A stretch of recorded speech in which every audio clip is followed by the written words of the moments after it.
Hey y'all, welcome to the Clock Tower. I'm Colton, here with Brandon. Have a couple more tournament results to talk about, as well as the JP announcement stream and that special announcement that Bushiroad had for English.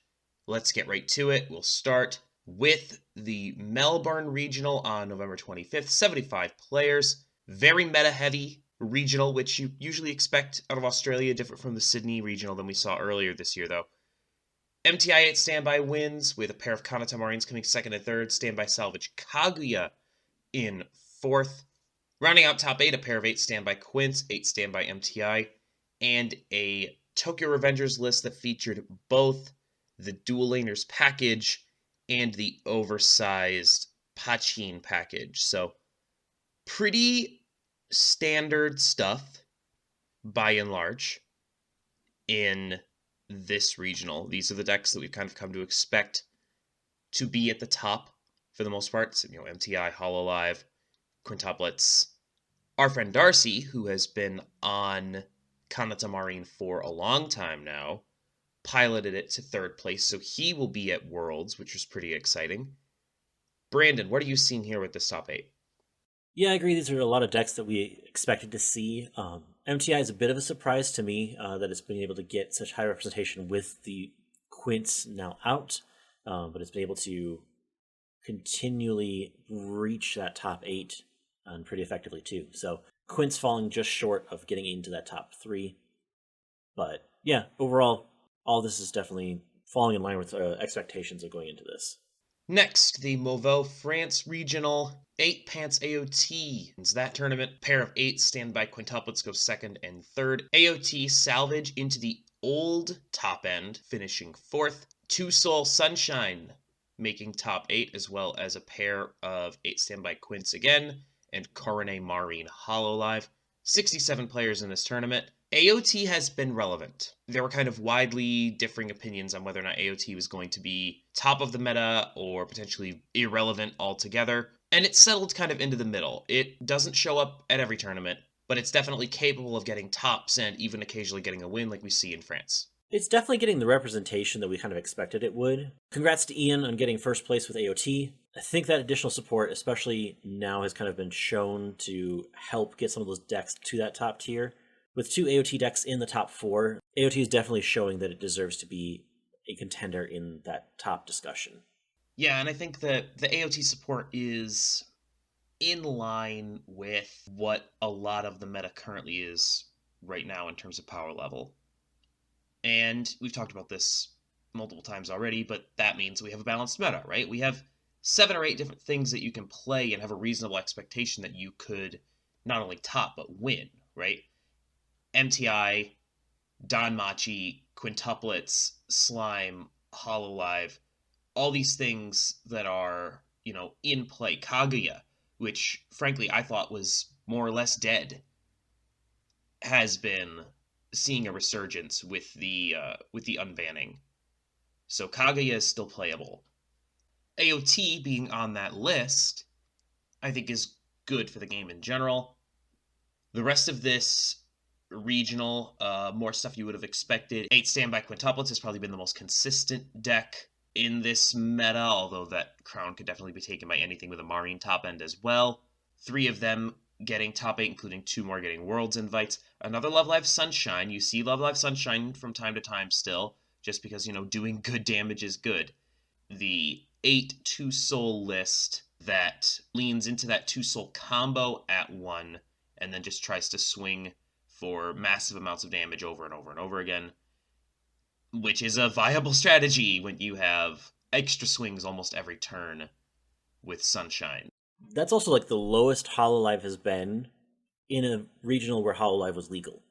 And Hololive has been consistently available or consistently topping that top 8 spot, but just noting how low that spot ended up being in this one. Yeah, the last time that Hololive did not make a top 8 was all the way back in Mexico City in October.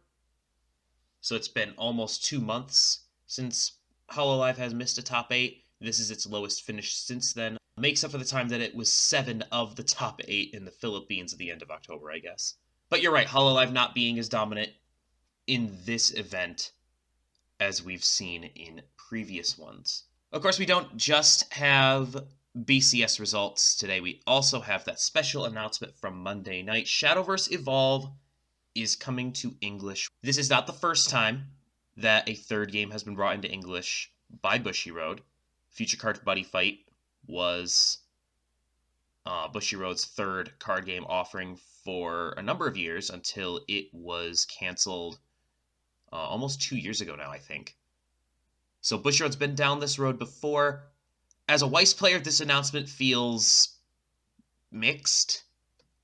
Because, like, on one hand, it's Bushiroad has already, Bushiroad's already stretching themselves by having two very popular card games in English, and now they're just adding a third to the mix. It's interesting that Bushiroad keeps trying to print out brand new games, trying to make other games hits. Because we've seen this sort of approach before, even in non-Bushiroad spaces, right? Because Wizards of the Coast, when they printed Magic, Magic was intended to be one of several different card games in the Deckmaster family of games. Only Magic survived that stage, and it's now, the biggest card game in the world and has spawned several imitators, of which Weiss and Vanguard and Shadowverse Evolve are among them. So it's interesting that Bushiroad is trying to do something that, the makers of Digimon and Magic and Pokemon have not ever done, which is have multiple successful card games, and they already have two of them. Two of the top 10 most played card games in English are already Bushiroad properties.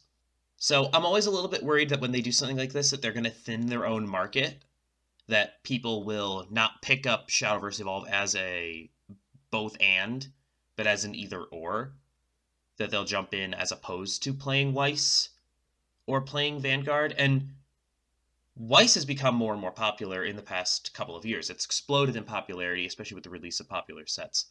So I don't think I'm worried about Weiss's long-term stability in English, but I am always a little bit worried when it looks like Bushiroad is looking over its shoulder like that boyfriend meme at a potential new product. For its own part, Shadowverse Evolve is based off of Shadowverse, which is a partnership between Cygames and Bushiroad. Shadowverse is a digital card game, Shadowverse Evolve. It looks like more or less the paper counterpart. I don't know if it's card for card the same game or even if it's got the same rules. I don't know. But it is clearly a physical counterpart to Shadowverse, the digital game. It looks like very similar to Hearthstone in a lot of ways. It doesn't have a lot of the unique mechanics of Bushiroad card games. It doesn't have stock. It doesn't have triggers in the same way that, Vanguard and Weiss do. It has just a regular life total. So it doesn't use, cards as damage, at least as far as I can tell. So I'm curious to see what happens with this. I think Shadowverse maybe has a better leg to stand on coming into English than Buddy Fight had when it was kind of in English a few years ago. We'll see. Bushiroad's made some things over the past couple of years that never looked like they were going to last. Rebirth for You being prime among them. But Shadowverse Evolve looks much more promising in terms of its long-term viability. I've been talking a lot. Brandon, what do you think of this? I think in some ways, is it going to compete with Weiss in that regard to pull titles? Maybe. But I think we're going to have to see how it plays out first before making too much of judgment on it. And we do already know that Shadowverse Evolve does do IP deals, as does basically every card game at this point. They did one with Pretty Derby in JP, so I anticipate that it's possible that we could get that in English. But we've never had an IP competitor with Weiss in English, right? Because we don't have Osaka, we don't have Build Divide, we don't have Rebirth for You, we don't have those other games here. The only game that is competing with Weiss for anime IPs now is Shadowverse Evolve, because even Magic doesn't, as much as Magic has been doing its Universes Beyond and it's been, taking on all this other stuff, that's been The Walking Dead, it's been Transformers, it's been a whole lot more like pop culture, more popular ideas, Godzilla, rather than trying to specifically take from like the anime space, where Shadowverse Evolved very much could take from the anime space. So we'll see. I don't know what's going to end up happening with that. No one does, but I hope that Bushiroad at least exercises caution and doesn't try to spread themselves too thin and spread their player base too thin with the announcement of this new game. In any case, moving on, there was a JP stream that almost immediately followed the English announcement on Monday night. Not a whole lot there for our purposes, mostly just a JP ban list update.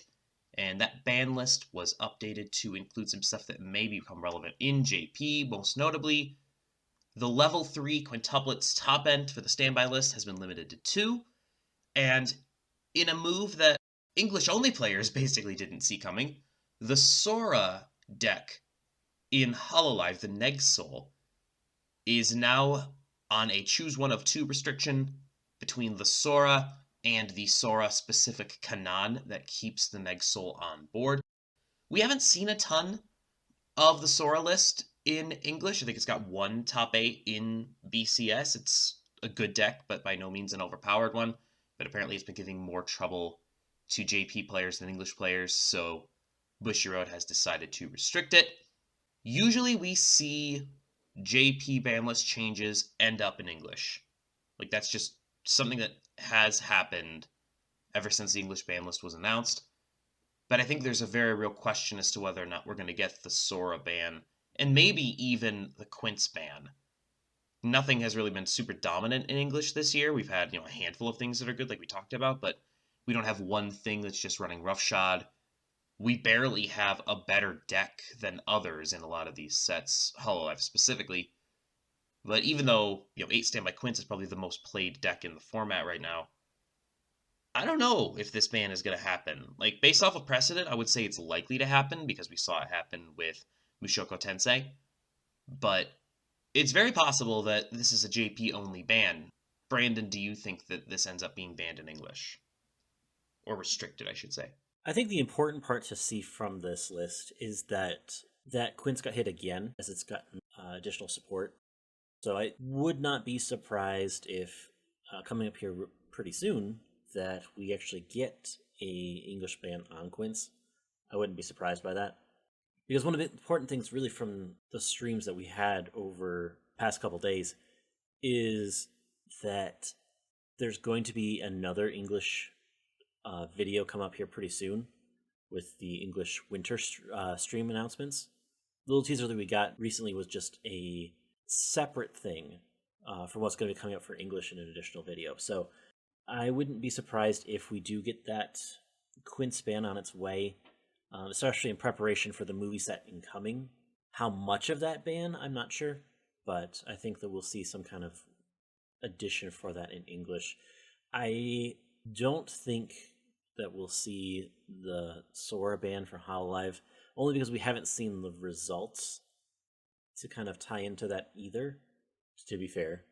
I was going to say, that didn't stop them from banning Kaguya, so... Took the words right out of my mouth. So I will have to see as it continues to change and evolve into next year. But that's kind of where I'm at with that, is I think that one, I agree that's a little bit more JP specific, but I think it hints towards what could be happening in the future for English. And I believe that's everything. Thank you so much for joining us. We'll be back on Tuesday with more 5 cards, 5 minutes. We'll be talking about SDS, set number 2 about to come out in English. The following Tuesday we'll have Weiss 102, and then I believe just more 5 cards, 5 minutes the following Thursday. Until next time, thank you again for joining us. Please like, share, comment, and subscribe, and have a good one. We'll see you then.